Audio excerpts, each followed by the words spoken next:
The countdown for the due date for filing your income tax returns for the financial year 2023-24 has of course begun. The IT department often tends to extend that deadline of 31st July, but in case it doesn't, you might end up having to pay a late fee. Now, you wouldn't want that, so make sure that this is among the first don'ts in your list of do's and don'ts while filing your income tax returns. We'll discuss about all of this in detail, but before that, don't forget to like, share and subscribe to Moneycontrol's YouTube channel for more such content. Let's walk you through some of the simple do's and don'ts that you need to bear in mind before you go on to file your IT returns. Firstly, you need to choose the right ITR form. For example, ITR 1 is for salaried taxpayers who own a house as well as property and earn interest income from it, as well as agricultural income that is less than 5 lakh rupees. The total income should be less than 50 lakh rupees. That's when you choose the ITR 1.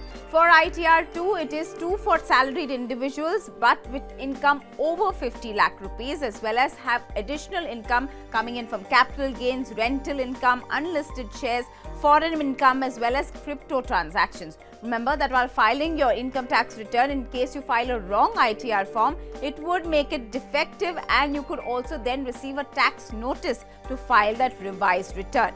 It is also important for you to report all your incomes, including any saving account interest, gains made on sales of stocks, if you've dabbled in cryptocurrencies or sold any mutual fund units, or even own any foreign assets or unlisted shares. You will need to really tread carefully and make sure that you are putting this in your incomes file.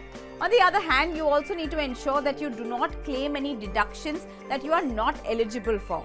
For instance, claiming an exemption for your house rent allowance, which is a part of your pay package, but without actually paying any rent. See, any non-disclosures can lead to a tax notice or even higher penalties. So if you do find this whole process quite complex, you should be seeking the help of a tax professional that can go on to simplify this for you.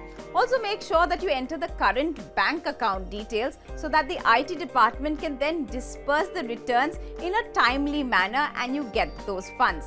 Also, submitting all your documents, don't think that this is the end of the task and your returns are filed. There is still one step that you need to be looking out for, and that is the step of e-verification, and that's really what completes this process. You will have to verify your documents within 30 days of filing it, and you can do this online through the IT e-filing portal.